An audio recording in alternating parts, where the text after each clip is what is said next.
ये जब शादी हो रही होती है ना, तो दुल्हन के कपड़े, दूल्हे के कपड़े, शादी कहाँ पे करनी है, वेन्यू डिसाइड करना, शादी के डांसेस प्रिपेयर करना, सब कुछ प्लान किया हुआ होता है। इवन हनीमून तक तुम लोगों ने डिसाइड कर लिया होता है। 3-3 4-4 घंटे अगर डांस प्रिपेयर कर सकते हो तो 1 घंटा बैठ के निकाह नामे के ऊपर सर्च नहीं कर सकते। उसके बाद जब शादी का लड्डू खा लेते हो तब याद आता है हमने तो ये चीज देखी ही नहीं थी। शादी दो लोगों के बीच एक कॉन्ट्रैक्ट है, प्यार मोहब्बत करनी है तो शादी करने की जरूरत नहीं है। खैर ये बहुत जरूरी वीडियो है स्पेशली औरतों के लिए। निकाह नामे के 25 कॉलम्स होते हैं। फर्स्ट से 12 कॉलम्स नॉट इम्पोर्टेंट, सिर्फ नाम एड्रेस वगैरह होता है। कॉलम 13 से लेके 16 तक जो कि हक महर के ऊपर है, इसमें आपने सारी इन्फॉर्मेशन हक महर की लिखनी होती है। हक महर में गैर मुअज्जल और मुअज्जल। मुअज्जल हक महर जो शादी के टाइम पे आपको दिया जाता है। गैर मुअज्जल, लड़कियों सुन लो गौर से, ये वो हक महर है जो शादी के बाद दिया जाएगा। जब भी गैर मुअज्जल हक महर की रकम लिख रहे हो तो साथ ब्रैकेट में ये इंदल तलब महर जरूर लिखना। इसका मतलब होता है कि वाइफ जब भी हक महर डिमांड करेगी शादी में, उसके हस्बैंड को वो हक महर उसको देना पड़ेगा। अगर ये ब्रैकेट में नहीं लिखवाया तो जब निकाह टूटेगा तभी आपको हक महर मिलेगा, उससे पहले आपको गैर मुअज्जल नहीं मिलने वाला। कॉलम 17 स्पेशल क्लॉज है, ये बहुत जरूरी स्पेशल क्लॉज है औरतों के लिए, जिधर वो अपनी मेंटेनेंस लिखवा सकती है कि उनको कितना मंथली मेंटेनेंस चाहिए हस्बैंड की तरफ से, ताकि बाद में आपको कोर्ट कचहरियों के चक्कर न लगाने पड़े।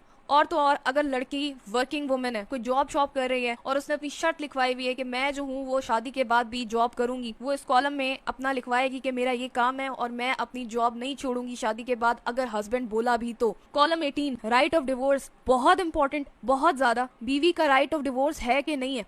अगर इसका राइट ऑफ डिवोर्स इसमें हाँ लिखा है तो बीवी को भी डिवोर्स देने का राइट मिलता है। बीवी अपने शौहर को कभी भी तलाक दे सकती है, तो ये भी जरा अपने जहन में इसकी इंपॉर्टेंस याद रख लीजिएगा। कॉलम 19 अगर हस्बैंड अपनी बीवी को डिवोर्स दे दे तो कोई एक्स्ट्रा कंडीशंस हैं तो आप एडिशनल मनी लिखवा सकते हैं। अगर मेरे हस्बैंड ने मुझे तलाक दी तो वो मुझको इतने लाख रुपए देगा, वो मुझे इतनी ज्यादा रकम लिखवा दो कि हस्बैंड तलाक देने के लायक ही ना रहे। ये याद रखिएगा कि अगर ऐसी आपने कोई चीज लिखवाई हुई है तो इस कॉलम का सूट कभी भी फैमिली कोर्ट में नहीं जाएंगे, आप सिविल कोर्ट में लेके जाएंगे, क्योंकि ये मैरिज कॉन्ट्रैक्ट है और इस्लाम में इसकी कोई हैसियत नहीं है। कॉलम 20 खुदा के बंदो अगर जहेज दे रहे हो ना, पहली बात है देना ही नहीं चाहिए, लेकिन अगर जहेज देना आपको लाजिम ही हो रहा है तो जितना भी आपने जहेज पे खर्चा लगाया है उस लिस्ट को हमेशा कॉलम 20 पे अटैच करेंगे आप। बहुत जरूरी है, बाद में इतना मसला बनता है, आधे से ज्यादा केसेस फैमिली के आते ही इसलिए कि भाई औरत ने लिस्ट ऑफ डाउरी नहीं लगाई हुई। कॉलम 21 से 22 स्टेटस है आपकी प्रीवियस मैरिज का, पिछली शादी हुई हुई है कि नहीं हुई हुई पता लग जाता है। कॉलम 23 से 25 सारे रजिस्ट्रेशन डिटेल्स हैं, इतने जरूरी नहीं है।